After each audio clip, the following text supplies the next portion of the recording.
So please, I'll give you the floor. Thank you. Thank you, Paul, for accepting this invitation. Thank you very much, Brunella, and everyone. I appreciate being here. Let me say that I will offer, after my brief talk and our discussion afterwards, after the session today, I'll offer you a document which will have an outline of what I'm about to say, and also a series of links and additional content that I won't be reading to you, because that's rather unnecessary. But I'll use it as an outline narrative of what I would like to say and present as something for our conversation.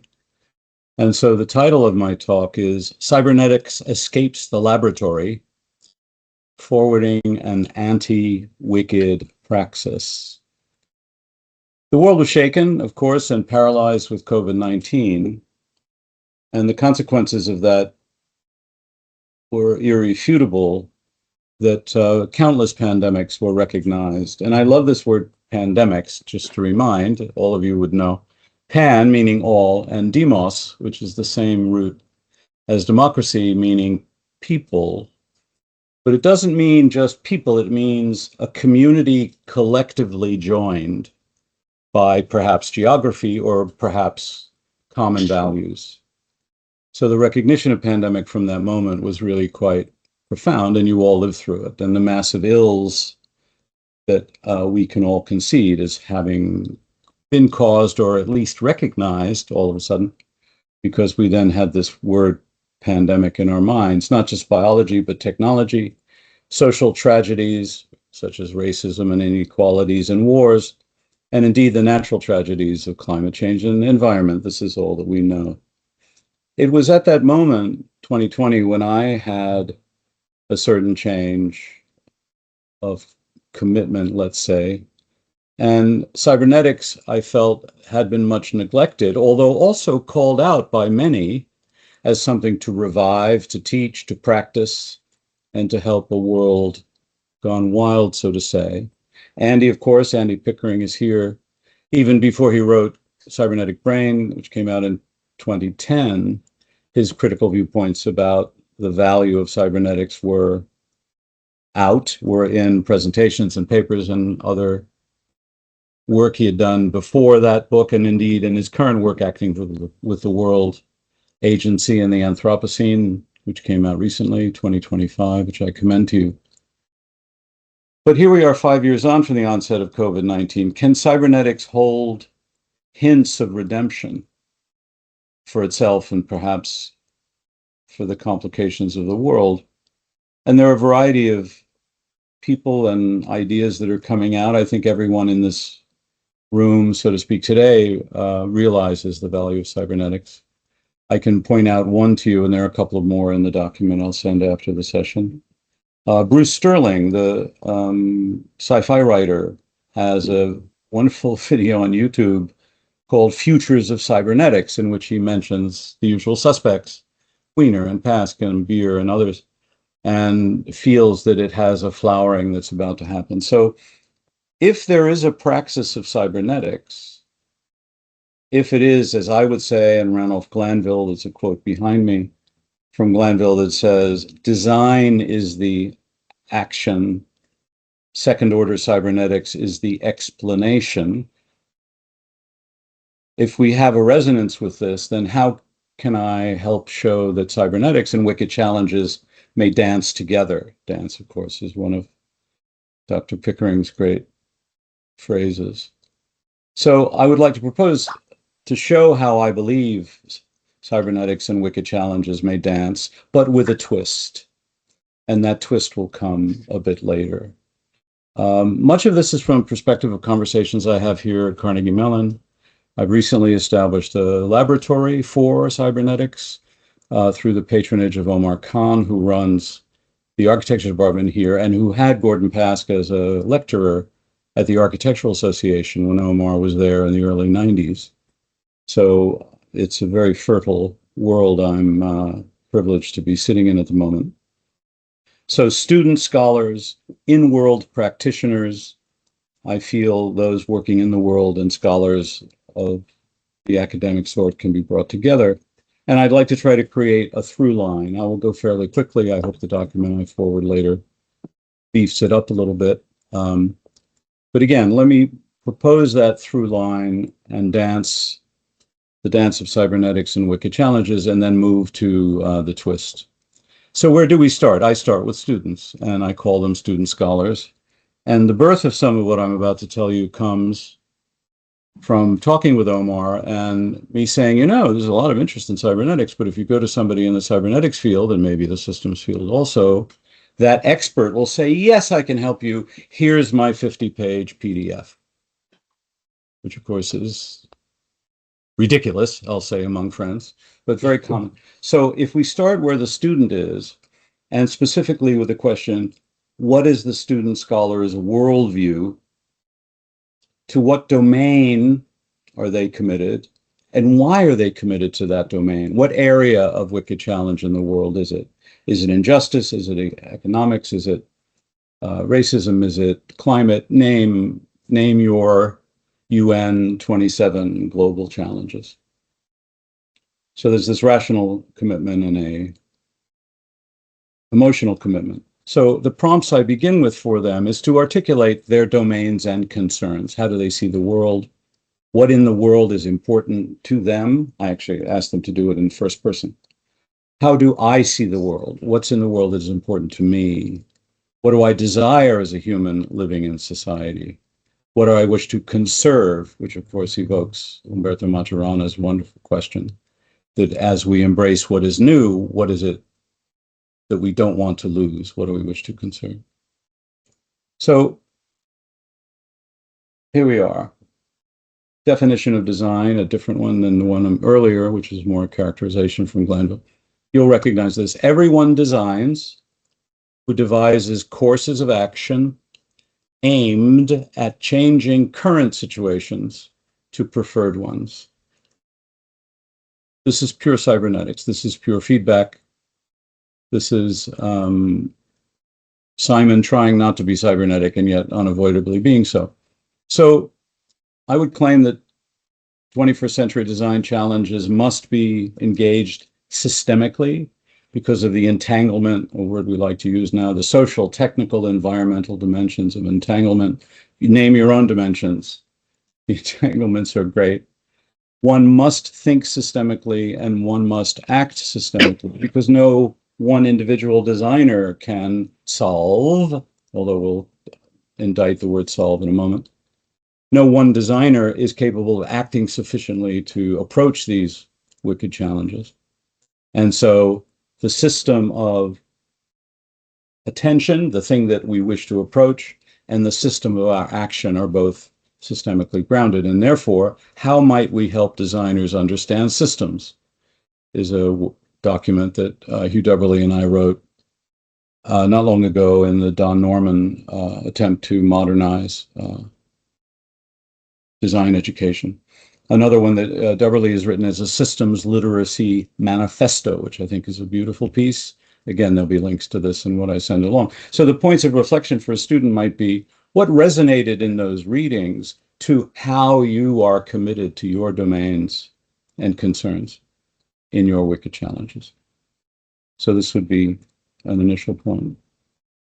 But just claiming systems is not enough. You have to understand how to explore them, model them, map them. Here we make a distinction between a model or a map that describes what it is, what's its structure composition, versus explains how does it function. And of course, Club of Rome was all about this in the modeling that they did, the simulations literally that they did starting in the 60s. So here, some readings might be Models of Models by Hugh Dubberly, and why modeling is crucial to designing and design research. And again, one would ask the students, now you're steeped in a particular method, perhaps concept mapping or causal loop diagram. How do you now understand differently the thing that you are looking at? So if it's necessary to have systems in 21st century design, that's a premise of mine that I'll return to, how does one map it? How does one understand it?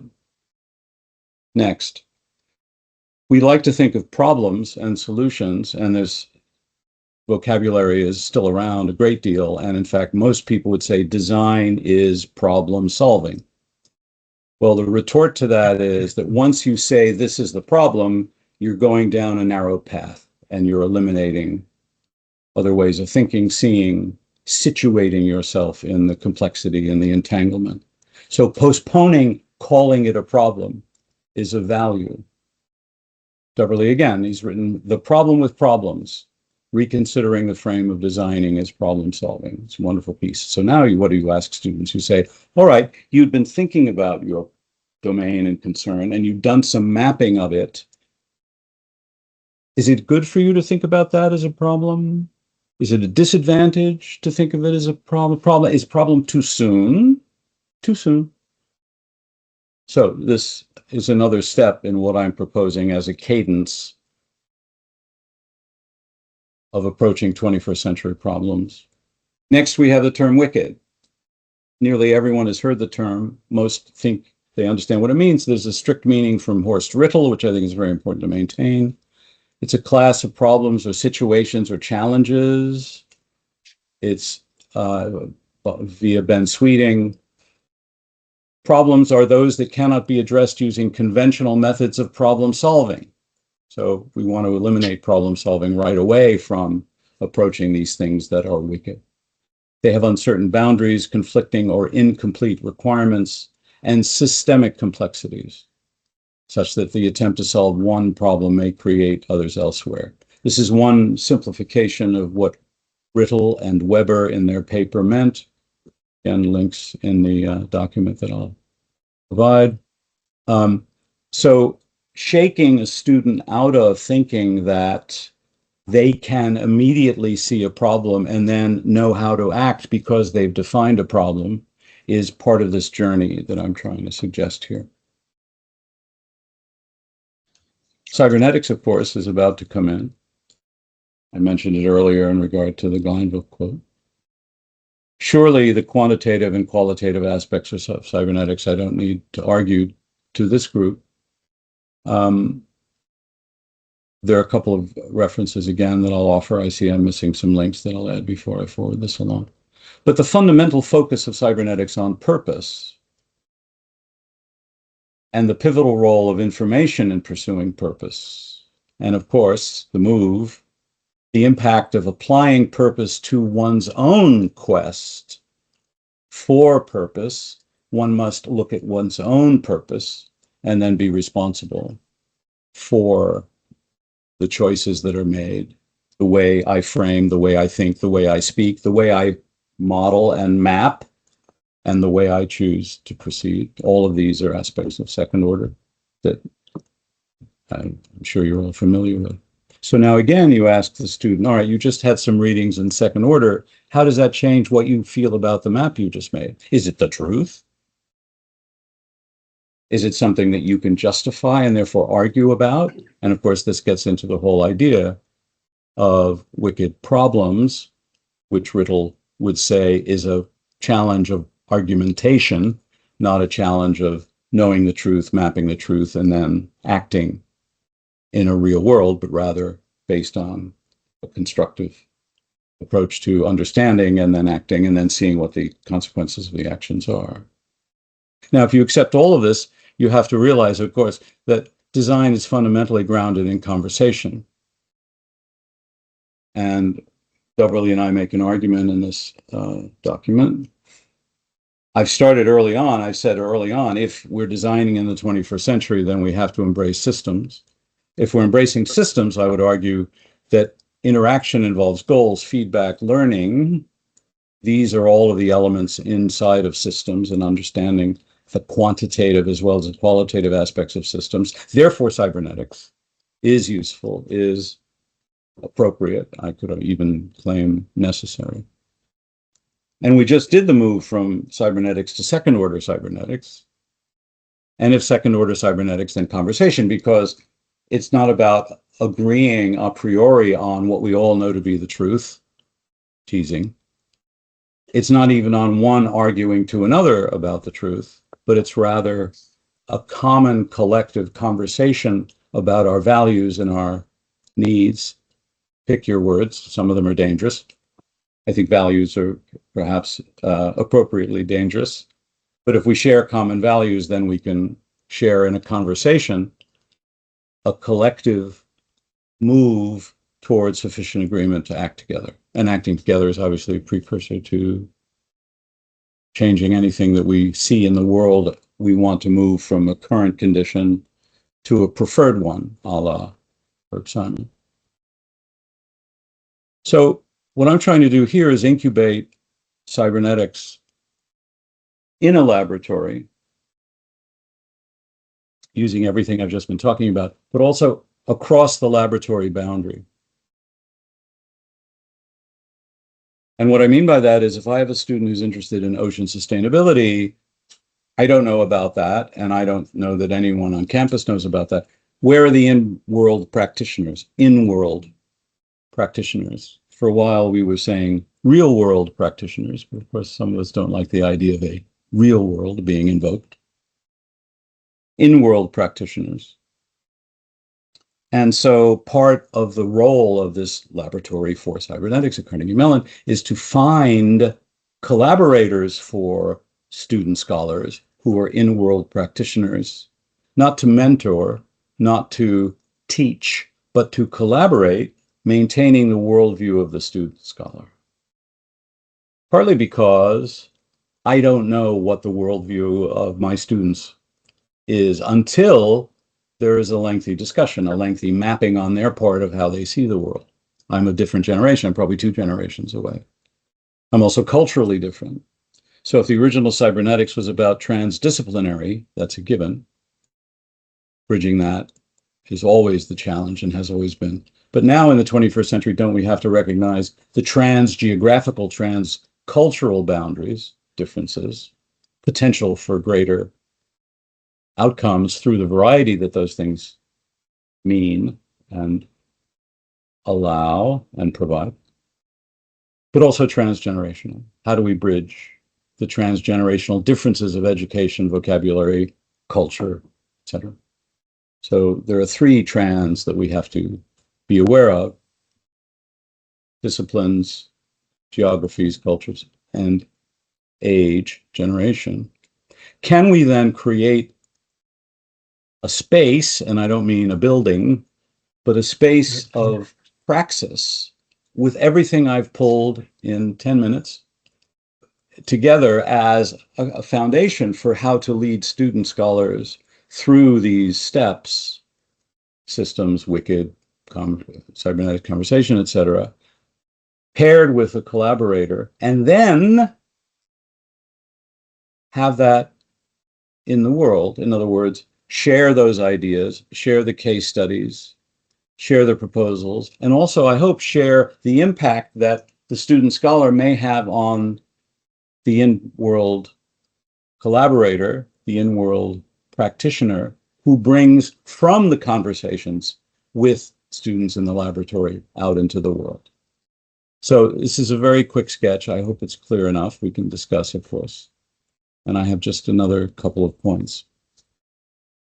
But the idea is, how do we incubate cybernetics in its own living response to the wicked challenges of the world? How can the laboratory of cybernetics jump the lab, in a good sense, you hear where I'm going here, such that it crosses the boundary of its own cocoon on campus and shares its practice with the world? So that was the dance, and here is the twist. And now I'll be completely explicit, although I have to be careful how I mention this, I think. I think you're all familiar with the phrase gain of function research in virology. It came up in COVID-19 when certain scientists were accused of trying to make it more virulent, more dangerous, trying to increase its function in order to understand what its issues might be. Should it lose the lab?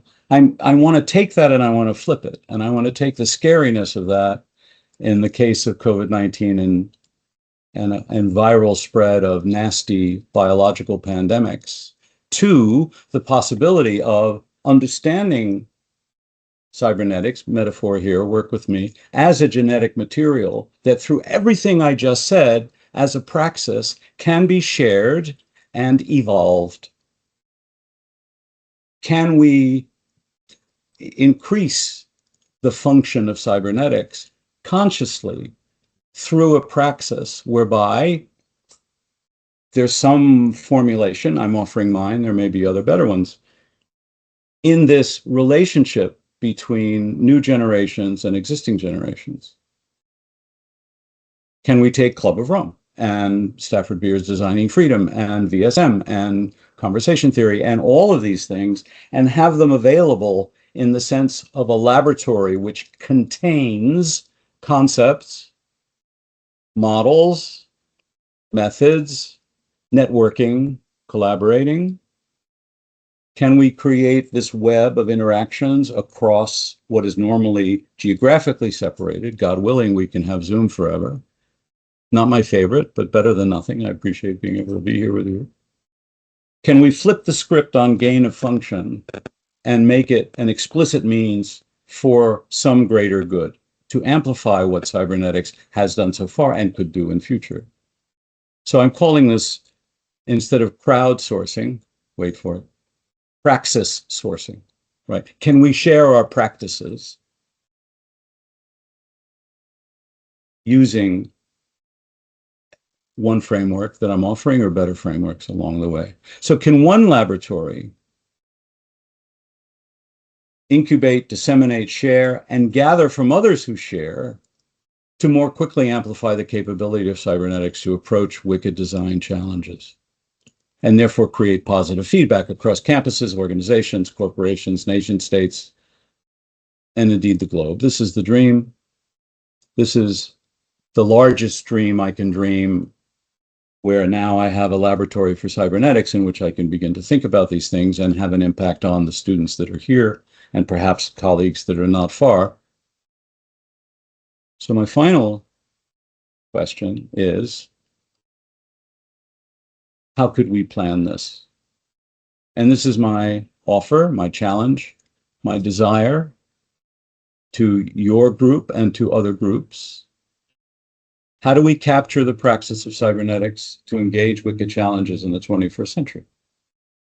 And as the old joke on American TV goes, discuss. Thank you very much. Thank you very much. Very synthetic and so rich. So I immediately leave the floor to questions. I'm sure there must be many. Just to break the ice, I have a short comment. What you focus on, that is the generational relationships, which is absolutely important because cybernetics is historical. It has this strange fluctuating karsic motion, so it disappears, then reappears. And of course, the presence of new generations is absolutely relevant, because otherwise it's may be taken as an historical event that is over, branched off somewhere else and outdated. But of course, we don't think so. What you say makes me think of Audrey Tang, who was a ministry of digital ministry in Taiwan. And he has some kind of laboratory similar to what to yours. And among his methods, there's one that he calls reverse mentoring. That is, every younger member of the group mentors the older. I find it's fantastic. Beautiful. Also because it's a one-to-one conversation, but in reverse. And it's absolutely important today, because I feel that the new generations are expecting something from us that we cannot give them, but they are at a loss at communicating what they should expect us to, or they should expect to design themselves. So it's absolutely important. So one first problem. you replace problem solving with problem solving followed by the new problems. Every solution of a problem implies a new problem to be solved. This kind of endless conversation that corresponds to radical constructivism. That is, we construct step by step through conversation feedback loops reality. So reality is a constant dynamic flowing information. Reality is information. The problem now is how can we increase the function of cybernetic method consciously, because cybernetics also implies a lot of a great extent of subconscious, or I would call it natural dynamics that is not in total control. How can we control systemic changes and modifications if they are by definition not to be controlled? They simply happen naturally and endlessly. We cannot talk about where a system starts and another one ends. What do you think? Well, I think I agree with you that that's a concern, and the question is, what do we mean by control? And do we want to overly have agency over where it goes, or do we want to, at this second order level, at this meta praxis level, at the praxis sourcing, as in crowdsourcing level, what do we need to pay attention to? What are I mean, here we are, we're in, maybe VSM land. How do we monitor the thing that we want to increase and only act toward the positive, in that sense, outcomes that give us that increase? So, for example, if a student performs a modeling exercise and proposes a change to how that might affect the world, and there is an in-world practitioner advising them for that, we're not acting in the world, per Andy's wonderful new book, but we can at least project which kinds of actions may work and may not work. And that becomes part of a repository. This is going to sound so old-fashioned, but I feel like if we could capture and log and characterize these interactions, even if they are reverse mentoring and they're academic exercises and they're not executions in the world, which prove that certain activities are better than others, at least we can be conscious, self-conscious about monitoring and understanding, or at least trying our best to judge what works and what doesn't, and then we gain a body of practice. I mean, it's still true today that if people say, well, what's a great initial text on cybernetics? Well, I think I have one answer, maybe, but shouldn't there be a dozen answers by now? So I don't think the field has been very self-conscious, very good at, especially its practice and its more successful practices, outcomes. So capturing case studies, that's one of the ideas of the lab here, is to create a repository of actions in the world, or even proposals for actions in the world, as exemplars for others. The best example of this I can give, although it's still a work in progress, is all of this horrible AI. Now you're going to think I mean generative AI, but I'll try to be brief. Recommendation engines.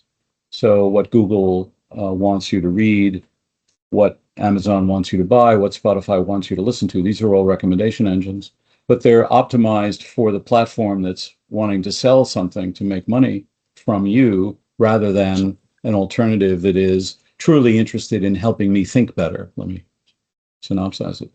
So if anyone makes an algorithm that helps people think better, can we share that? Is that going to be available anywhere? I have no idea whether that or not that's actually ever been done.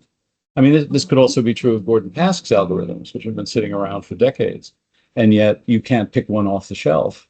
I can go to Perplexity and it can tell me how to turn a link into a slide with a caption using generative AI. but I can't do the same for a Pascal algorithm to help me learn something. So. Mm-hmm. So it's a matter of attention, a matter of attention and sharing practices. Yes, and attention with the cybernetic lens of what do we want to improve? What are we looking out for? What are the things we want to highlight because they appear to be working better or because they're going in a direction that we know is a direction we want, current state to preferred state, simple feedback, and to highlight those and to spread those around to all of the students on the planet, rather than something that was written 50 years ago. No harm, no foul, but still.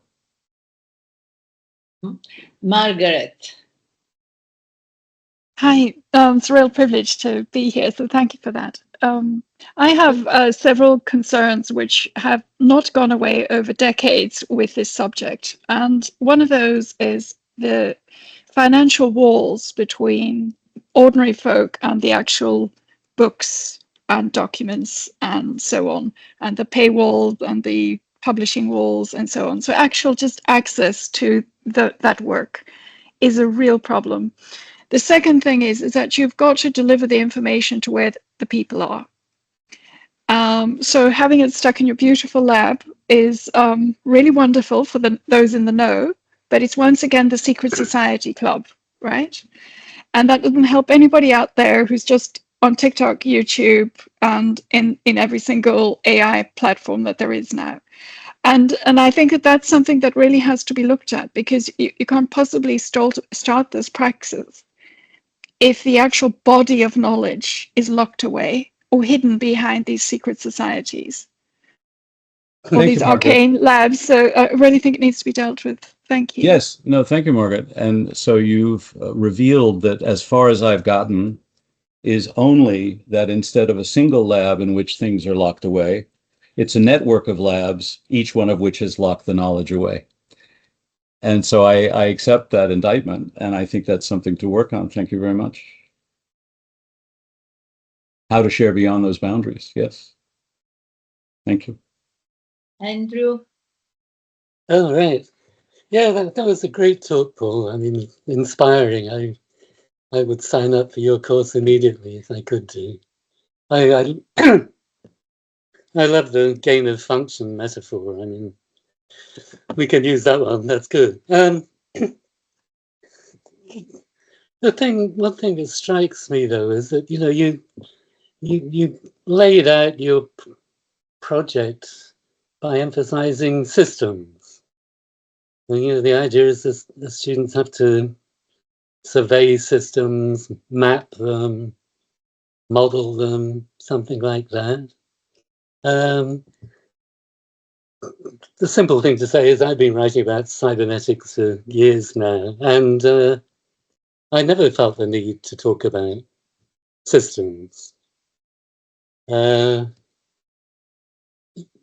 you get into mapping and modeling, I mean, there are a million postdocs within a few miles of where I'm sitting who are doing mapping and modeling. I mean, that's what a lot of scientists do.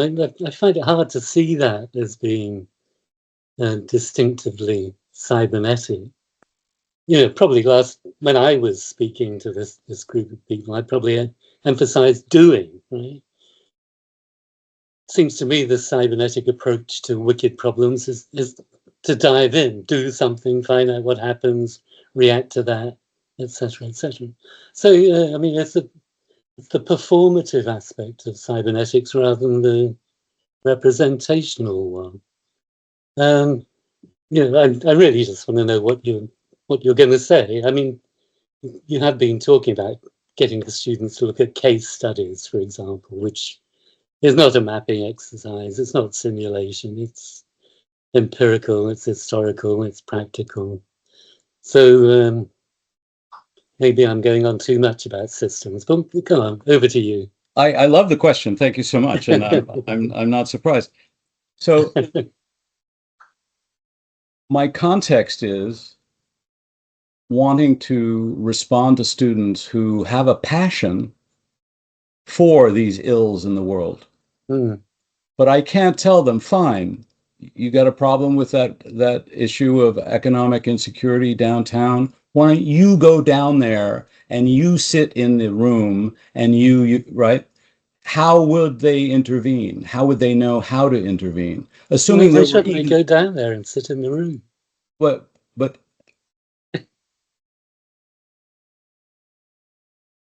so let me keep going, and then I'm happy to have you, friend.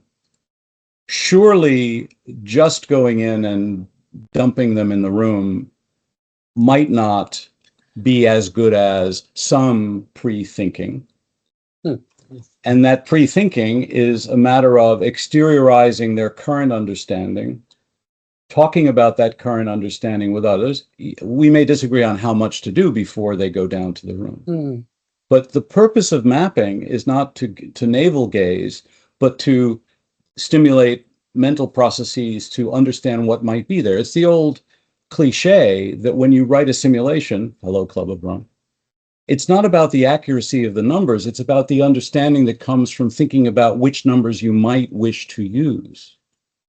So the process of mapping is a precursor, it's to exteriorize, to have something to talk about in common, and then to disagree on along the way, exposing the values that you prefer and what you want to forefront and what you want to ignore. What's the most important thing? So at least when they go down there, they're prepared.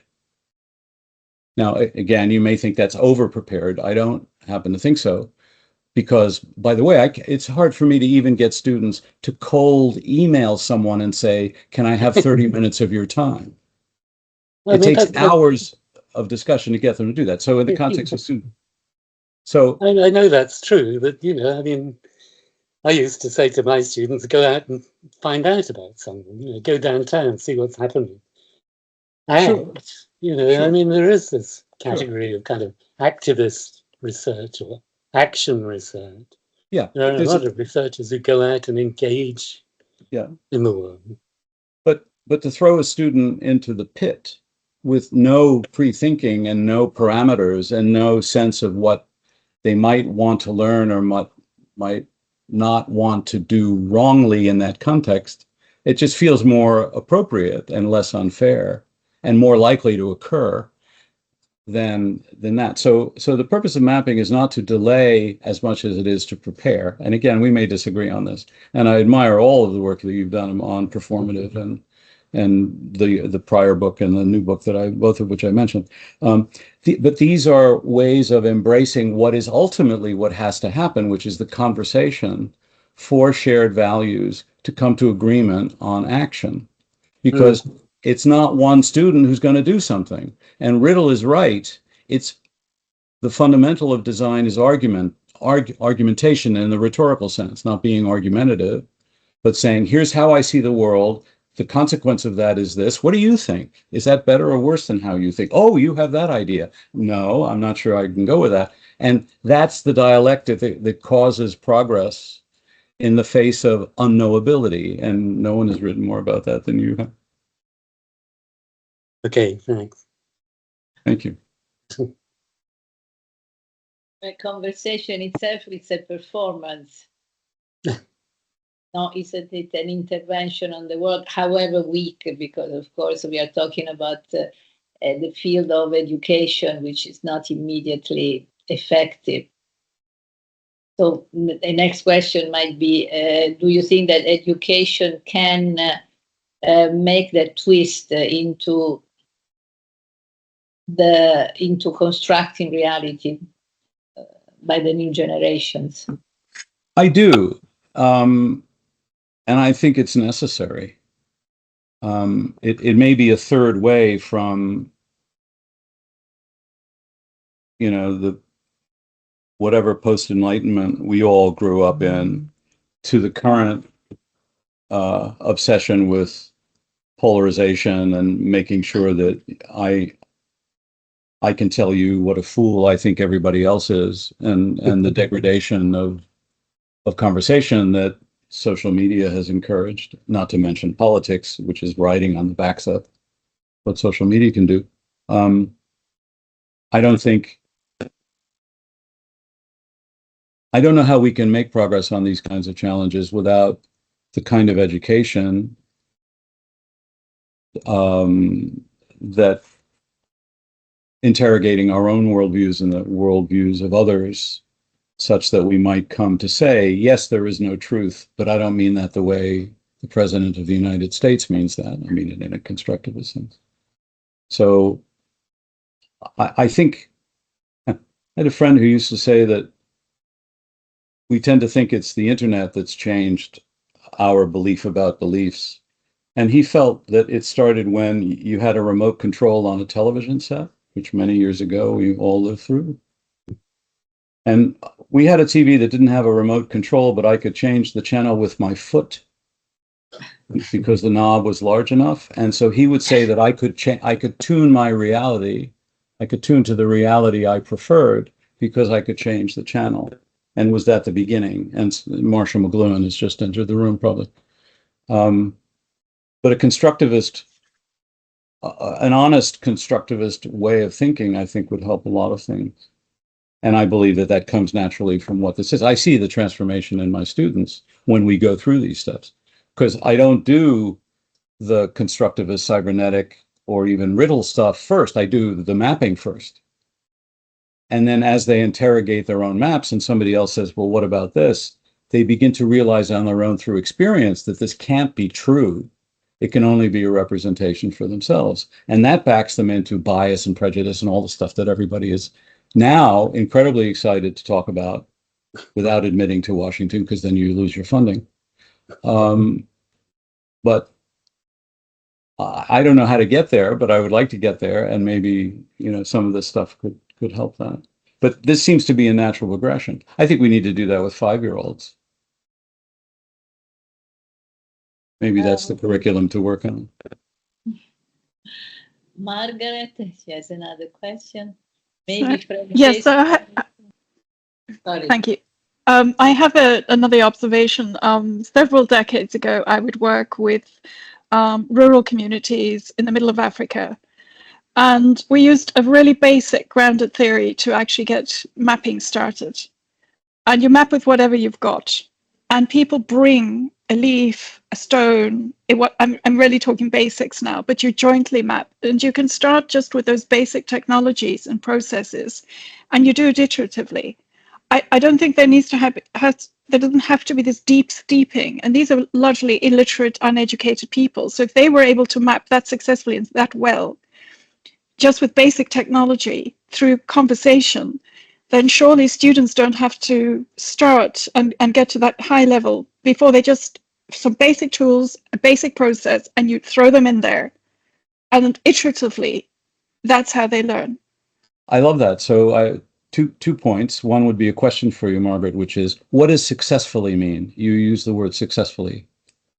Yes, their contributions. How much of their contribution you can actually gather. I love it. So I think the distinction between that case and the case that I want to move toward is this difference between a map that is descriptive versus a map that is explanatory. And so very popular on this campus here are things called mess maps, where people can draw a map and say, this is related to this. And I say, so what? Because why you're saying that is still up here. The point of a map is to exteriorize. But if you draw a relationship, literally a proposition, concept map, blah, blah, blah, an arrow with a verb, with an action, then now you're talking about explaining something about this thing. And I would claim that the kinds of systemic understanding that has to come if you're going to come up, Club of Rome, leverage points, and your understanding of where are the causes and are they positive, negative, and that, again, you can get as qualitative as you wish. You can say quantitative too. Without those kinds of explanations, then you're not really understanding in a way that shows the function. And even though that may be a construct and an imagination and not a truth, it's the beginning of acting this way versus acting that way. And this would be another comment for Andy, and then I'll ask him to say what he's going to say because he's come off mute, which I love, is do you want people to just randomly mess about, or would you prefer that if there is some valid understanding that can come from mapping and discussing the mapping and coming to an agreement about what you want from the mapping? I feel that that's a certain amount of progress that isn't necessarily dangerous toward prematurely thinking as opposed to acting first. Andy? Oh, right. Yes. Well, of course, you're right. People have to think about what they're doing. I mean, there's a seduction in mapping and modeling. It's very easy to A treat negative it as, seduction. yeah, as your life's work. That's what I was saying. On my campus, there are millions of people, hundreds, literally hundreds of people, mapping things to do with the climate and global warming and things like that. None of them do anything active or constructive. They're just trying to build a better model than the person on the next desk. I think about this. One example is, I've written about the Colorado and the adaptive management program, and I tried to find out about adaptive management as part of writing my latest book. If you look at the canonical texts on adaptive management, they're 95% about modeling. How do you model the rate of sedimentation in the Colorado River? How do you model what's coming down this other river? And what you hear very little about is that the adaptive management on the Colorado River, the skeleton of it, is staging enormous floods through the Glen Canyon and seeing what the downstream ecosystem done and modeling, modifying the next flood in the light of that. It's just kind of performative back and forth. So I don't mind people modeling and simulating.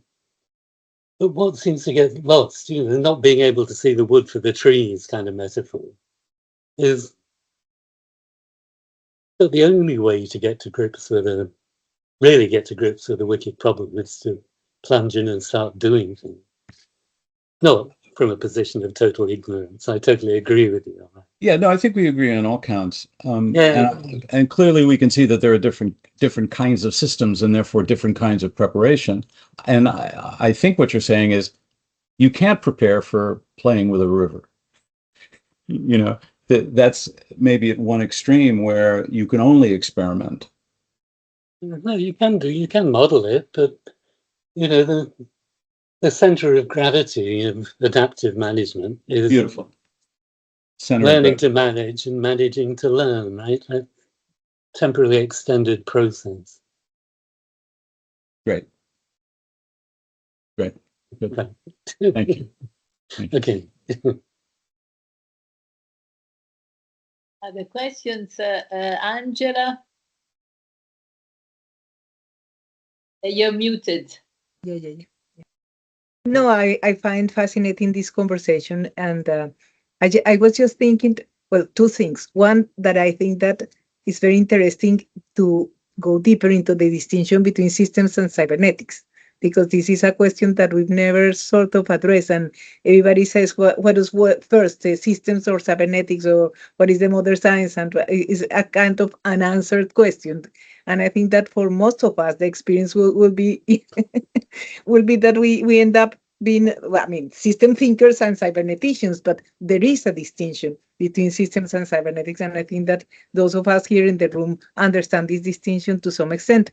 Not everybody understands this distinction, and I really like the way that Andy was talking about cybernetics as a performative, the difference of cybernetics like a performative action rather just like thinking, no? And it connects with this discussion about the adaptive management, because I think that the difference is that we use models theoretically for improving our understanding of a particular situation. We use mapping techniques and modeling techniques in theory for improving our understanding, but sometimes because of our mental models, we just run into mapping or using certain tools or certain techniques before understanding the situation that we want to map. Yeah. And I think that in that respect, cybernetics is very interesting because we always are trying to understand before mapping. And understanding means it's a different approach to learning. And then it connects with what we were saying about learning by doing and learning by experimenting, rather than just by learning by creating a speech about a particular situation or a tool to address or to look for particular kind of solutions to a particular situation. I think that there is something about our approach to understanding and learning that is a little bit distinctive between cybernetics and systems.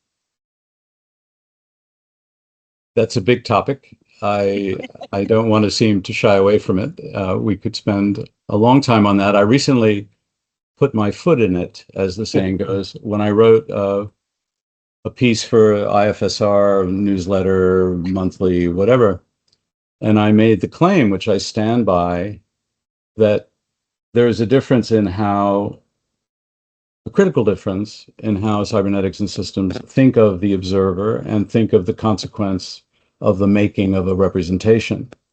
And a very prominent person in systems who fortunately I honestly can't remember the name of, so I don't have to indict him here, came after me and said, well, Paul, you just don't understand. You just don't know the history of systems, which has always admitted the impact of the observer. But what this scholar seemed to mean is that, yeah, the observer is always affecting the system. That's not what I meant. That's not the distinction that's important. The distinction that's important is what I said earlier. If purpose is the centerpiece of your activity, which is what it means to be a cybernetician, then you have to look at your own purpose, and then you realize you're responsible. And that responsibility is undeniable, and that forces you not to be able to say, I'm sorry, that's the truth, or that is sufficiently true. You have to say, I defend it because of who I am. What do you think? And that epistemological difference, I think, is fundamental and irreversible. And for me, that's my commitment, in a sense, to the difference. Thank you, Paul. I don't see a fundamental difference between them. Anyway, we discussed that in another context. Embracing systems theory is already a way to renounce understanding in the sense of, I don't know, the model of science, as Andrew would say, is already a way to renounce the model of science in which an agent knows an object. This is why it's called the systems thinking. And, system thinking is usually connected to cybernetics. I think that the differences are the same differences that you can find between cybernetics and semiotics. If you go deeper into it, there's a continuous line between them. Anyway, just to add some more confusion. But anyway, Bill has a question. Okay. That was great, Paul. I mean, we've interacted for 40 years at various times, and that was probably the clearest and at length description of what you're currently doing, but also bringing in a lot of stuff from over the years. I thought it was really well done and very helpful. And I'm very glad I was able to get back in time to be able to listen to this directly. I have a couple of observations. Disclaimer is that and comments is because I strongly agree with what you're doing, and because it's very consistent with what I've been doing for 50 years as a educator and practitioner in the field. And it's just, I think they're really important. I think the fact that that your focus initially on going to where the student is, I would say also the case as a client. I've found it in my teaching and my consulting, and I suspect you have as well, that you start there and you ask them what they're interested in and where they're starting from. And second, the fact that it's a interactive or conversational rather than the typical academic approach, which is pouring stuff in people rather than helping starting. And the same thing with clients. I mean, I learned this early in my career. I couldn't start with all the brilliant things that cybernetics and systems and I could do, is if they wanted to know what I could do for them. And you're starting right there. really strongly we appreciate the fact that you're focusing on wicked issues and real world concerns in Praxis, which has not been the case for the systems and cybernetics field to the extent that I think it should be. And I think that's really, really good. And I just want to go on the record for reinforcing that. And I also want to reinforce in response to Andrew's comments and Margaret's comments that I don't think much of this is a secret society.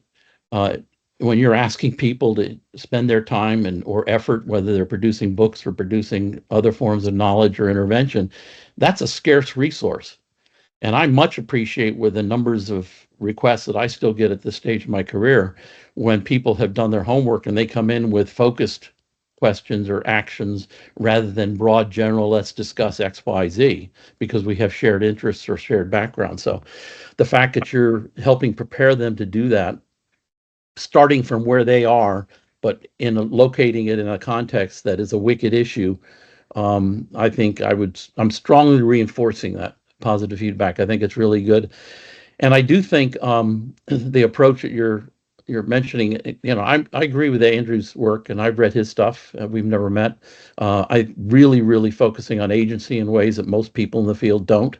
I think the performative part is great. And yes, if you take cybernetics at the ultimate, it's the world is a black box, and you interact and you poke and you see what you want to learn and how to interact with it in ways that are going to be constructive towards what you want to achieve.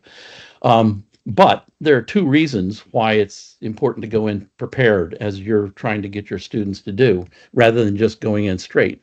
First is one, it's more efficient to be able to, and rather than having to just have multiple interactions before you get to the point where you've done some preparation. And the other is when you're poking an unknown animal or something, it looks like a giant tiger. It's a big difference if it's a real tiger or if it's Tony the tiger. And so, you can poke and you can experiment, but if you haven't done any homework, sometimes that poking will kill you. It's nice to be able to do some homework, etc.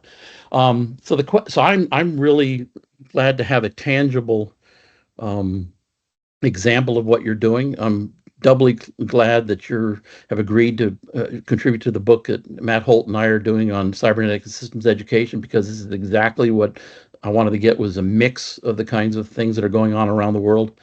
The questions I have for you with that background is that, to what extent, one question is, how many students are involved, and students, scholars, practitioners, players are involved in your lab to date, roughly, so I have some sense of scale.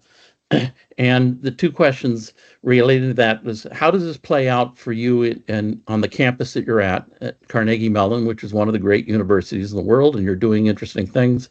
I'd be interested in how that plays out in your educational milieu. And second, when you've shared this with other people in the cybernetics and systemic worlds, which I see overlapping but not identical, what has been the response from them?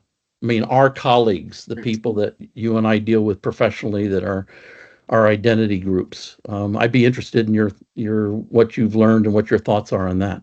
Well, thank you for your questions, Bill. I appreciate them. First of all, I should say it's early days. This opportunity came up only in the fall semester, and it's only been formulated here in the spring. So it's very, very new. There were 8 to 12 students who were engaged actively during the semester, and there are another 18 or so who have spoken about but have not yet submitted to a prize that I'm establishing, which is a $5,000 New Macy Cybernetics Prize for the best design brief. And I'll make sure that this piece I send along has that. It doesn't at the moment, but I will make sure it does. Yes, Cybernetics Prize for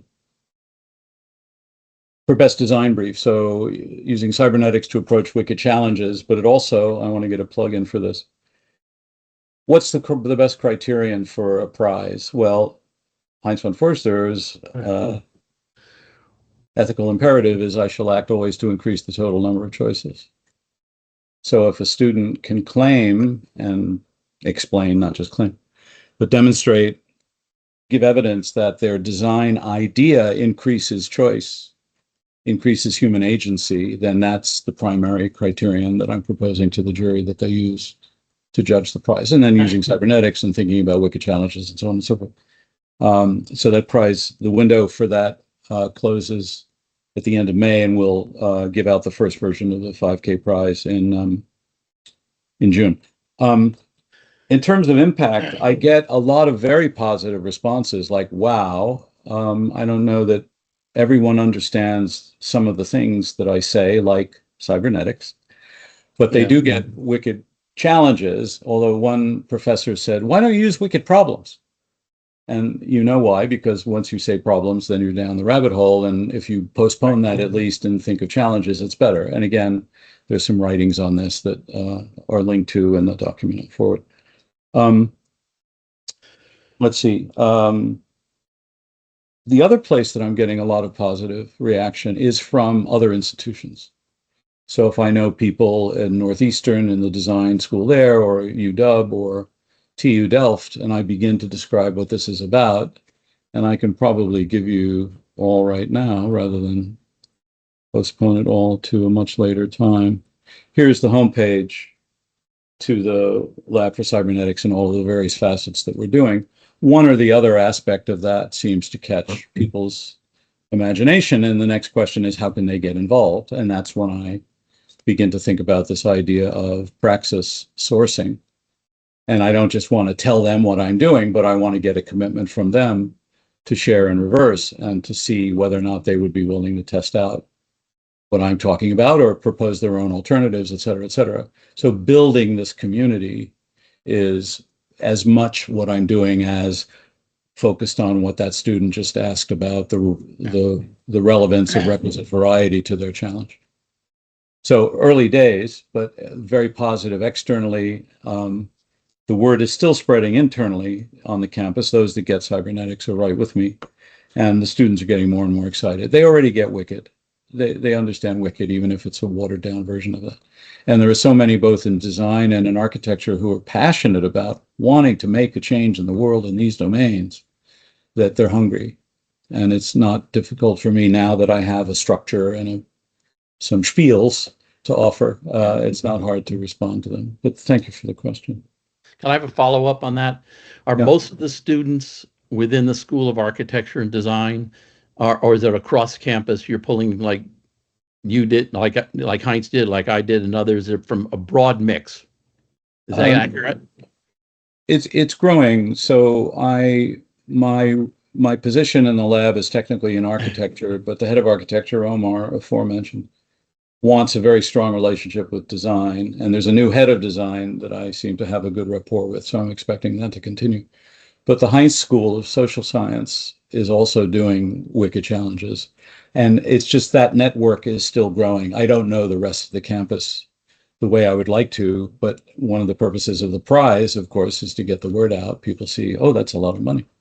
So there's a PR marketing aspect that I'm not unashamed to try to take advantage of. So that's beginning as well. And that's very important, I think. And the cross-disciplinarity of it is part of the fun. Yep. Great. Thanks. Thank you, Ben. I see that we have a philosopher Kanchana Mavedan here from Mumbai. Maybe, I don't know if you want to have a comment. Or Adam Berg, maybe. Adam. Well, thank you so much for the talk. I will start with a question because I have so many thoughts that it would be hard to unravel them in life. But do you think that the language of cybernetics is accomplished, or it has to evolve? I'm asking the language of cybernetics in terms of not just the jargon of cybernetics, but the very presuppositions of cybernetics as a way of thinking, as a system of thinking. Thank you for the question. I'm smiling because it works for me, but that's not the point. I do believe that it has a maturity and a coherence that is profoundly appealing when the channel is open to what its subtlety is or what its nuance is. And we've been talking about this, and even describing it from the point of view of purpose and the consequence of that. You know, Heinz von Forster, Bill will know the story. Heinz von Forster used to tell the story about Ross Ashby, where he would teach his class over and over again about requisite variety and so on. And one year, a bunch of students came to Heinz to complain that what Ross Ashby was teaching was trivial. And so Heinz went to Ross and said, "Hey, Ross, your students say what you're teaching is trivial." And Ross smiled and said, "It's taken me 20 years to make this material seem like it is trivial." And I do believe that that's our job. That's one of our roles, is to make it seem apparent and useful and applicable. Not everyone I know likes the idea that you apply cybernetics, but I think it's okay for a shorthand here. So to answer your question, I believe it is, or better, it can be conveyed in a way that is mature and coherent. That doesn't mean that we have enough examples, or that I'm able to talk to any given discipline and start from where they are and immediately have them feel as if I know them and I'm aware of what their vocabulary is and how they think and what their worldview might be. So there's work to be done, but I think, you know, we've been at it a while, and we certainly have taken a long time to get this far. And I like to think that there is some foundation here. Does that answer? Yes, I mean, I'm thinking about the title or the subtitle of your talk, which has to do with COVID. And in COVID, we got also the collapse of representation models and representational models and metaphors and actual system understanding in a cybernetic sense, where you had like a simulation of the COVID virus, and it was the real, not the system itself. And so that's why I'm thinking that there may be some room left for elaborating on types of systems and, you know, in that sense, especially in respect to students. Yes, yes, yes. Thank you. Great. Okay, other questions or comments? Adam? No, I pressed it. Toggling. Well, yes, the one next question might be following Adam's one. If cybernetics evolves, and it must, because after AI, after the different technologies with respect to the technologies that inspired the first generations, how is it possible? How do you think the digital world can become one of the agents in the systemic relationships that constructs feedback loops? Can we imagine AI, digital algorithms to be agents in mutual cooperation with the human way of thinking or acting, which is not algorithmic, but works through uncertainty? The humans work through uncertainty. The algorithm excludes uncertainty. So how is it possible to update cybernetics with this respect? You're asking a question, Brunella, that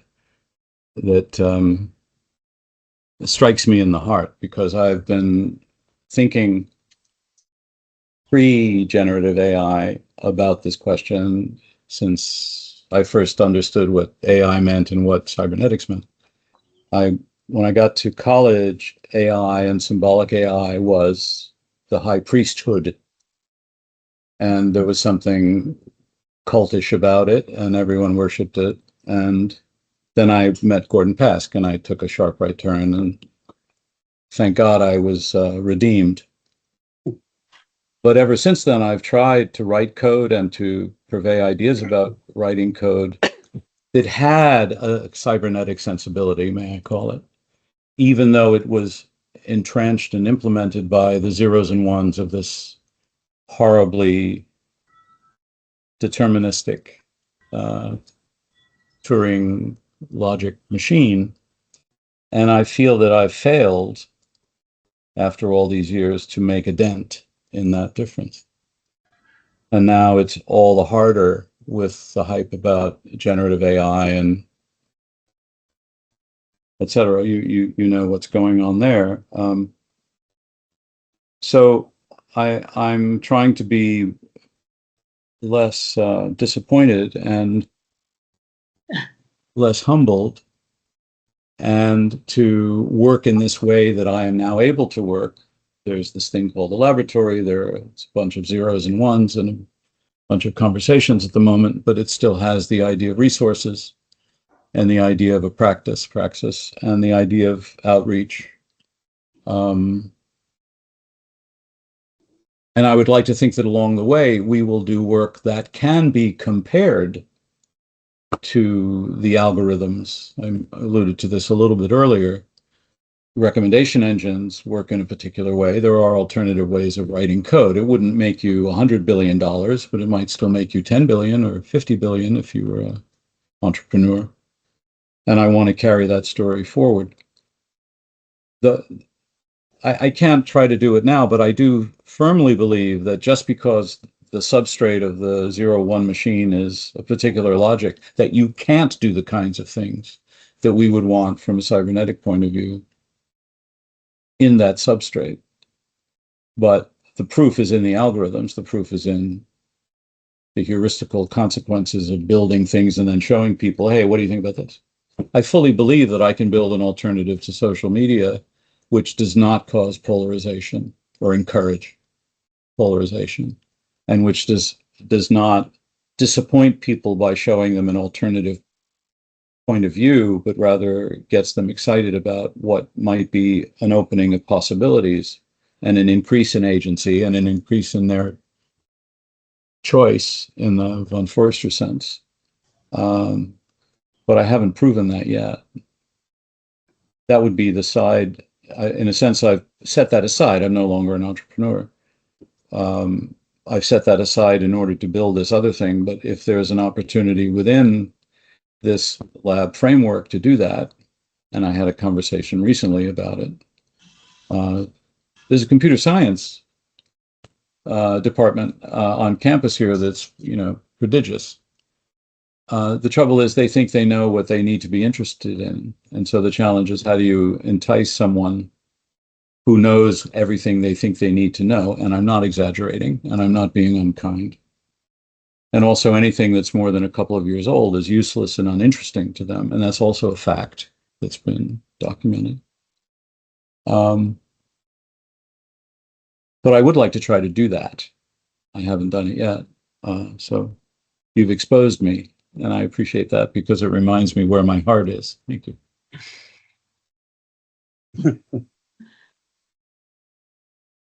Another comment, when you talk about responsibility, today it's very difficult to find who's responsible for and who's to be blamed. Nobody seems to be blamed.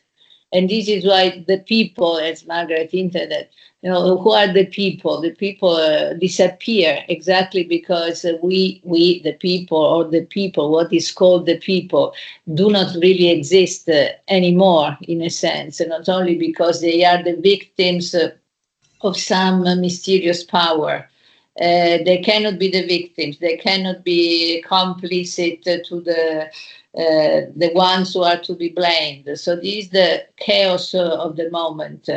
This is why the majority of what we call the people, and that seems to be a kind of empty word, I think, today, the majority of them live outside of any possible agencies. So if we talk about the performative in Andrew's sense, the majority of the people do not perform anything. They perform the natural cybernetic systemic relationships, but not the conscious, not the purposeful, that might intervene in that naturalness of cybernetics. What we call the people are like, the systemic relationship between lions and rabbits. So should we simply accept this passive cybernetic mechanism? How to include, how to be more inclusive, and just inventing some kind of way to express doubts that I constantly have. What do you think? This is maybe too huge a question. Who are the people now? Who are the people? This is a brilliant question, and maybe could lead to the most constructive outcomes, because it's working, I don't know what the right metaphor is, instead of working bottom up from the tech or from the social consequences or the so-called ethics of AI. It's starting from responsibility and the wave front of control and influence and responsibility. I don't have an answer, but that's a topic on its own that might be very interesting to try to open up.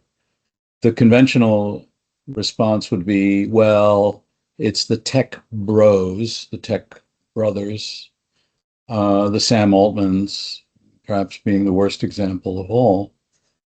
Although he just seduced Johnny Ive to work with him. I don't know how that happened. That's completely mysterious to me, but I digress. The control of the technology in the hands of so few and so rich that it's completely confusing everything. And they are then allowed to completely confuse everyone, even in how the technology responds. Yeah, I can't do better than that. It would be a bit of a ramble, but I would love to talk about that further, about the people and what we can do. I mean, in this country at the moment, in the US, it seems it's only by going to the streets that one can make any change. And that feels not futile, but difficult. And this is of a similar scale. How do we stop the directions that AI is being led through by those who already have billions and stand to make billions more, but mostly are on a power trip and have the ethics of, no, I won't go there. Anyway, an open question. It's an open question. Thank you. Well, maybe Susan has a comment, curiosity. Maybe not. First of all, I don't know if I'm on mute or not. Am I? No, we can hear you. Oh, good. Okay. Well, this is not my field, obviously. Although I do have many peripheral interests related to it. I guess one question I'll just ask out of my own quandary of being an American at this moment is, I think that to go back to the discussion of participation, one model for many people has been harmonious about groups of people coming together and through conversation and making a plan of action and plunging in. But there's also, to my mind, when I think about everything from the anti-nuclear movement to Occupy Wall Street, there's a lack of imagination for the consequences of political action. And your sense of modeling at the start seems to be an interesting contrast to the Arendtian model. Another related question is when I think about, in some ways, the tragic outcomes of forms of participatory design and architecture in the 1970s, in what went wrong. One thing that I think went right in those movements was that people didn't start in the street. They started in existing institutions to which people had very strong fidelity, like the church or unions, for example. So I'll just throw those associated ideas out. to see if there's any way you'd like to respond.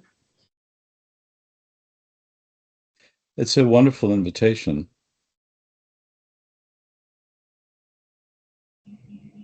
I feel like for me personally, that I'm in a place that fits both my ability to, I used to say I'm not really an academic, I just play one on campus. There's that joke about American television, I'm not really a doctor, I just play one on TV. I'm a pragmatist, and I like to think that there's an opportunity to bring about change through students and through developing materials, and now through this laboratory and Praxis sourcing idea. It didn't occur to me, and maybe this is because I'm naive, that there's a larger opportunity for a movement here. You know, I'm sort of hunkering down and thinking, well, you know, how much time do I have left, and what can I do? And so I'm selfishly not thinking at a scale beyond this little cocoon, which has tentacles out. But what I hear you saying, and tell me if I misunderstood you, Susan, is any organization is an opportunity to bring change beyond the boundary of that organization. Well, it would begin with affiliation rather than with individual differences of opinion alone. Yes, Yeah. yes. Yeah. Yeah, that's worth thinking about. There are some students who, I have a student in particular, for example, one that I mentioned in the numbers I said earlier, who uses the word groveling to express how she feels interacting with certain technical systems.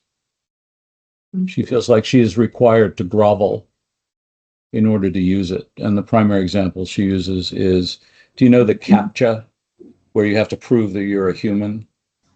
Of course. Yeah. So that's the simplest example of a whole family of interactions on machines that she feels are forms of groveling. And I think she would be capable of creating a movement out of that. That's why I mention it. Because of the cohort she's in, she's a master's student here, so you might guess her age. I would have to guess it as well, but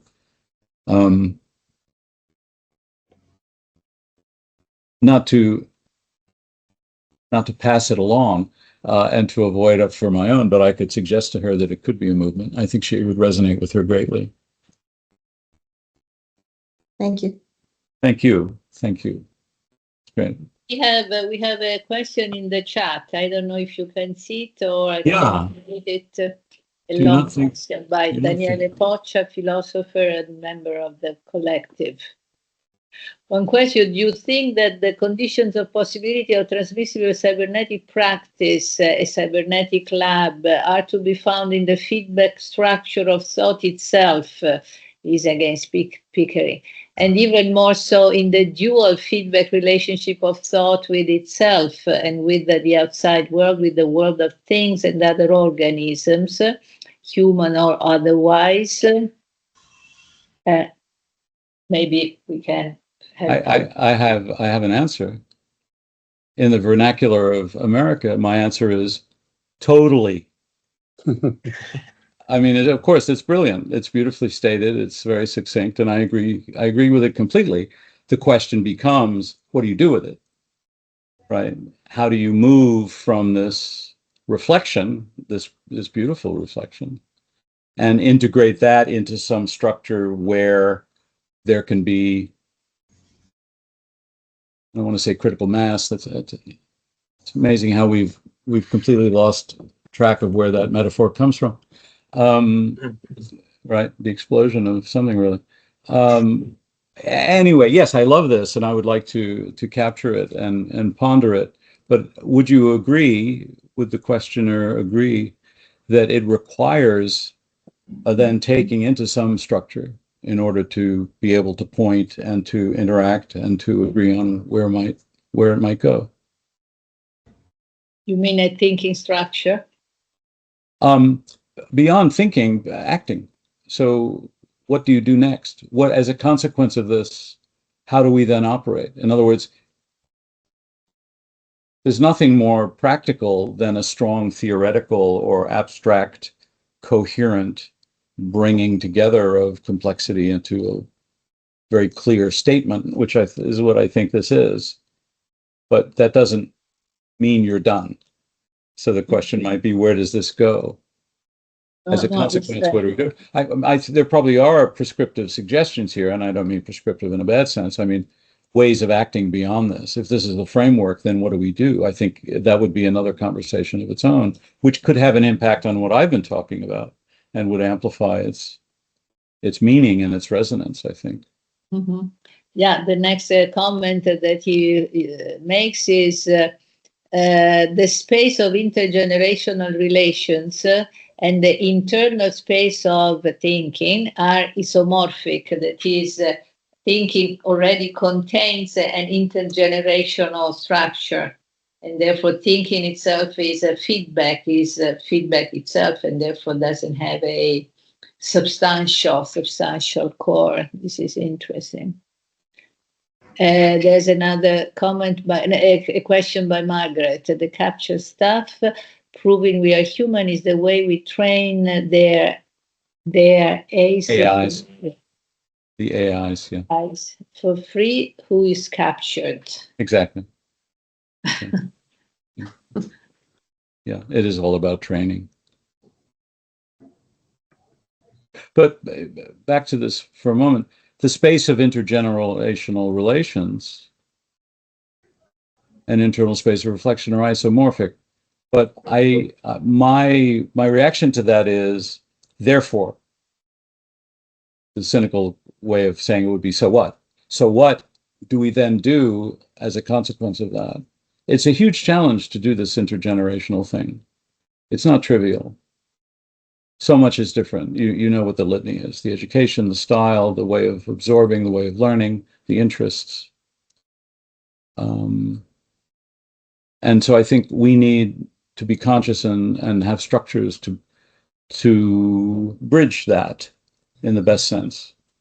And this was the spiel I was making earlier, the pitch about transgenerational, transcultural, transdisciplinary, right? And the original Macy's spent a lot of time trying to figure out how to get disciplines to even be in the same room and not yell at one another, no less understand each other. Understanding or misunderstanding. Maybe Antonio has a comment, conclusive comment. Oh, conclusive. Not conclusive, just because everyone. I'd like to thank you, first of all.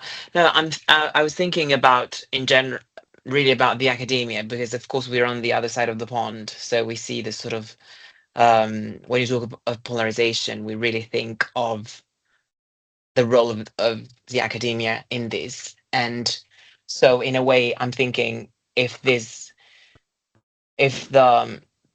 idea is to really, I love that little detail on purpose, on the inner purpose of those who sort of in a way chime in this conversation. But in a way, I think people who, and maybe this is about the sort of the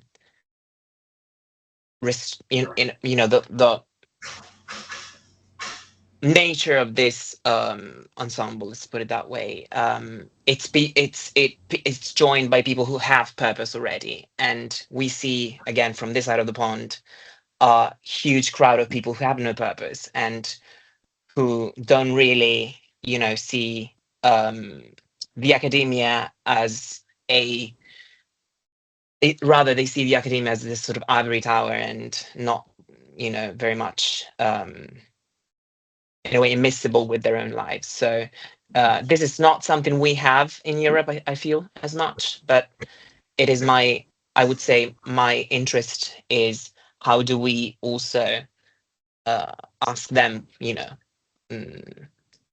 what what's on their minds as well. Like it's easier, of course, for a student who really kind of get to know them and see where they're going and what they want to do, yes, what their focus is. But with people who have no purpose, what do we do with them? That would be my question. It's a beautiful question. I don't have a suggestion. To include them, of course, is the requirement of building a new society, which it seems like we need. Again, we might start from where they are, not to use that as a cliche or an excuse to back out of the issue, but rather to understand where to begin. Some of the more interesting work that's been done here on how do you get, the left and the right to talk to one another is to begin by talking about your family or the weather or something humanly in common. And then the segue to what might otherwise be a violent disagreement becomes grounded in the commonalities. These are cliches, everything I just said, but some method to do that. Maybe that's where, maybe if the US puts back together some of its government, maybe that's what it should put back together, is the soft relations involved in those kinds of connections across communities, rather than a bigger health and human services or a bigger USAID or whatever it might be. Yeah, it's a lovely thought. It's a thought at scale, and probably does require, at least in the US, the county, not the community and not the state, to be engaged at that level. Thank you for that thought. Yeah. To be inclusive is the challenge there. We have a question by Clive Speak, who's a physicist. Hello. British physicist. But so I've said this before when I've been invited by Brunella to take part in these things and to listen to it. I always enjoy these things, but of course this is really a long way away from my field. But nevertheless, having spent more than 30 years teaching in physics, I warm to the idea of having the students lecture the lecturers. I think that's a really nice idea. I think that's a really it's something that we could probably implement. Actually, I've retired now, but I can certainly suggest it to my colleagues who've got more power than I have at the moment. So I'm sort of fascinated by, well, on that point, I would say that what I observe is that there are we have our students, they go through the system and they become lecturers. This is a feedback system in itself, right? The fact that eventually the young guys actually come to do the teaching based on their experiences and etc. that they've had in their, their particular age group, etc. So, and then I start to think, because I'm an experimentalist as well, I like feedback loops, and I understand a bit about control engineering and the relationship between gain and bandwidth and such things. So one could imagine then that one can perhaps produce a model of this. I know we've talked about models. This is an even less well-defined idea of a model, but so in this idea, I reckon that there's a big gain in that system, as in the amplification factor, that you have a young person, they go through the system and then they become very powerful. They're able to change everything that they want to in their lecture course, and that's a low bandwidth. Okay, that's a low bandwidth thing, so that can be stable. So another thing that so there's this relationship that I guess about, in feedback, that the larger the gain, the slower the system's got to be stable, because there's always a time delay. Okay, and so if you have too much gain, then you get positive feedback and the system goes crazy. Okay, so if you increase, so the analogy then would be to have this feedback directly, almost simultaneously. That's a very high bandwidth. That's a very short times delay, and so then you have to wonder what could you do? You can't perturb the system too much, because then you'd have a gain which would be very big. If you're going to do it very quickly, the whole thing could become unstable and oscillate, right? So I don't know whether any of these ideas come into cybernetics, but that's intriguing. Oh yes, of course. Yeah, sure. No, it's sort of, it isn't quite feedback 101, but it's feedback 102 is the consequences of different kinds of interconnections and different kinds of feedback. Surely we talk a lot about the runaway problem of purely positive feedback. Sure. But the gain and the bandwidth, is there room for in the discussion for those sort of things? Oh, completely. And again, more on the quantitative side, but nothing wrong with that. And indeed, some would argue, and Andy is here to remind us too, that some of the obsession early on, there were some who would say that that's where cybernetics came out of control theory and yada yada. Sure, yeah, I know. But I think it's a much more complicated story than that. And I think it's only in engineering and science where taking the quantitative dimension so seriously that you're modeling it down to delay factors and all of that kind of thing. I don't see a lot of that. Club of Rome, of course, was a lot about that. I remember programming in a programming language called Dynamo, which was all about differential equations and delay factors and that kind of stuff. It's certainly part of what this is about, but I also think that because of the epistemology of cybernetics and when applying to domains that are not easy to quantify, it becomes more qualitative and more about high-level consequences and less about the nitty-gritty of what the simulation might afford. But it's certainly all part of the story. Yeah. Well, I suppose that a little bit brings me on to the next thing I was going to say, which is you have your students, they have challenges, they go away and they have an interaction with what you said, an in-world, was it? In-world. An in-world expert. Another new phrase I've learned this afternoon. But surely the diversity of all those challenges is going to be such that, I mean, as a physicist, I'd like to unify in some way a system, to try and introduce some sort of generality, to see patterns in systems so that you can generalize techniques across a number of different disciplines or different ideas. But surely having so many challenges, don't they all become individual pathological examples which are not generalizable?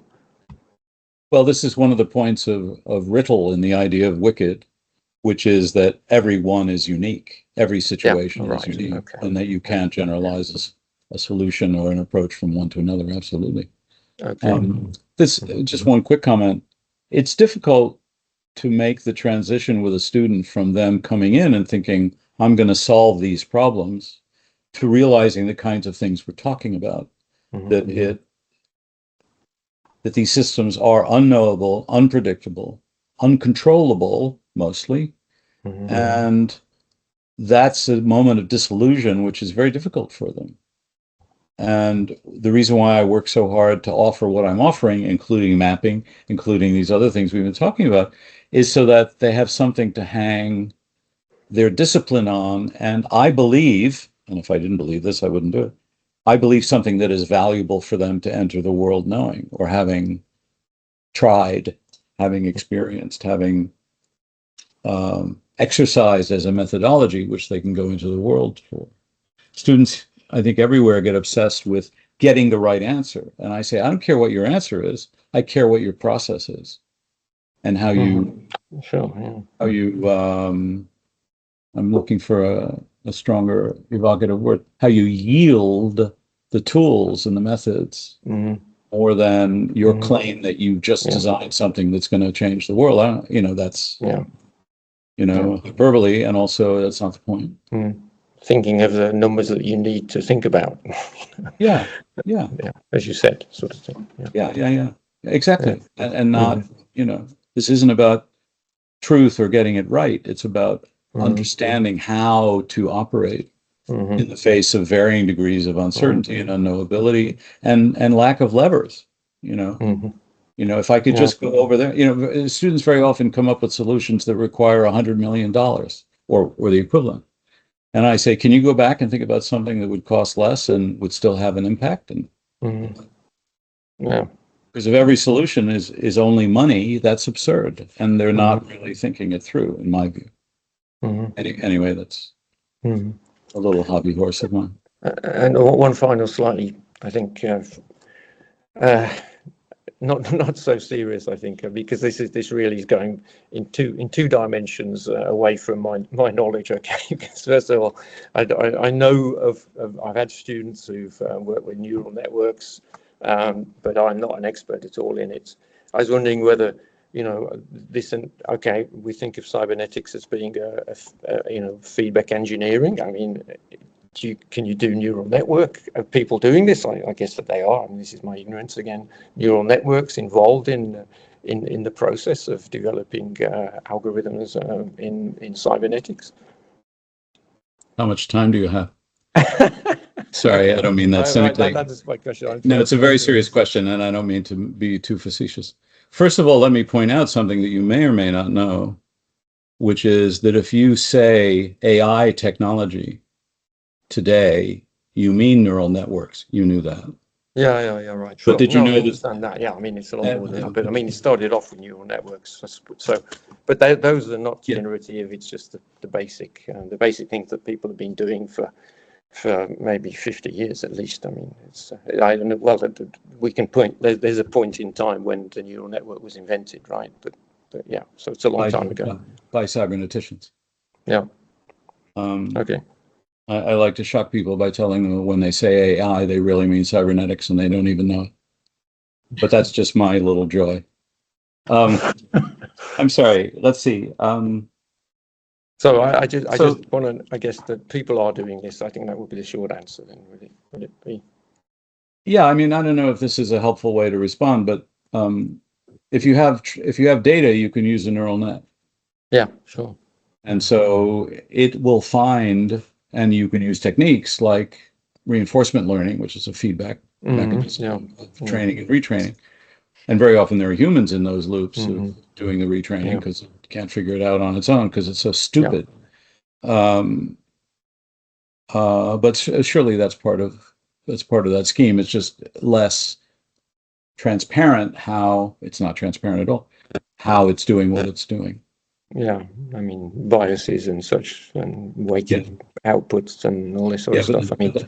But I just explained it just as well by waving my hands. It doesn't help us really understand why it gives me this answer now, and when I ask it 3 times over the course of 45 minutes, it gives me different answers, and so on. Yes, it's about probabilities and so on, but it's worse than that. Yeah, I have to look more at the literature, try and find out more about it myself, what's been done in this area. Yeah, it seems so abstract though, these challenges and how to model that in a way. I get the idea of the Colorado River. I think I can see that, but there's some political ideas that you want to, the political system to try and model that. I mean, I just have no idea how you'd start to think about those things. Anyway, but that's my fault. I should Thank you. go and read a bit more. Thank you, Clive. Okay, thanks very much. Enjoyed it. Okay, Margaret, you have a question? Yeah, so it's more a few comments on things that have been said. To go back to the idea of praxis, so just some observations. I don't think it's a matter of left and right. I think it should be reframed, the boundaries should be reframed differently to the inside and the outside. Because those are usually the dynamics you find in the sort of societal problems you're facing today in the US and in other countries. I think that revolutions start with small groups and they can shift large volumes with very small number of people. And we've seen that over and over and over through history. And they usually, so I really love the comment that was made about start where you're at. The other thing is, in terms of purpose and the lost generation, which, Antonio, I really resonated with what you were saying as well, because I hear it from everybody around me, and I live with lots of young people in this building, and they really are lost. I mean, first of all, we're having a more or less face-to-face conversation. They don't do that anymore. It's all text, sitting right next to each other, texting at each other. And I think you've got to almost, in a sense, bring the message of purpose through cybernetics. Maybe you need to get onto TikTok and take a real wicked challenge currently in the news and cybernetics it, and actually just get out there where they're at and actually pull them in that way, and actually show them what can be done with the tools and the methods and the processes that are being used, and then the principles. And then in terms of these generalities, we do get these patterns that form across systems, irrespective of what the type of wicked challenge it is. I don't think they are always that unique. We do have these patterns, and that's what complex systems teaches us, that you can have shared patterns across multiple types of systems according to dynamics. So I think we, and a bunch of other things, we need to sort of be careful with that each thing is very individual and it's not like anything else sort of story. And so, yeah, I just wanted to pop that in there. Thank you. But just briefly about the second one, it's almost a theoretical or conceptual response to say that every wicked problem is unique. It's meant to prevent complacency of a kind and to think that you can cookie cutter from one to another. Yes, there are patterns. Yes, there are things you learn. You probably get better at it each time you do another one. But you're right that it in the abstract, in the formality of it, in the worst case, they are different. They are different and unique, but I'm not arguing with you. The idea of getting out on TikTok is a wonderful idea. Can I wear a wig and funny glasses? Would that help? What's required to bridge the generation? Just be you, Grandpa. I don't know, Grandpa in the lab or something, I don't know, put a steampunk gear on yourself and grab their attention that way. No, I think absolutely. steampunk, I'm going to write that down. I think steampunk is the secret. When I was a kid, there was a show on television called Mr. Wizard, and he would come on and do various things. And one day he came on and he showed a very simple computer punch card thing where he pulled the punch card and these relays did things. And it gave an answer. And I wrote in and I said, can you send me the design for that? And the associate producer wrote back and said, no, but you can buy this thing off the shelf, which came from Edmund C. Berkeley, which is a name that somebody here should know. No, I don't have it right here. It's on the other side of the room. I won't take time. Anyway, it was this contraption that you could build with masonite and little screws and flanges and wires. That was so unreliable. It was so unreliable that it was impossible to build even an adder. You have these wheels and you turn the wheels and then you get the anyway. So that moved me from the physical to the virtual right away. Anyway, thank you for your comments. No, you'd be wonderful with a steampunk something or other, some gadgety something, talking about abstract things cybernetically. So at the risk of changing everyone's opinion, I'm going to offer to you privately, Margaret, although everyone will get it. Let's see, Doctor.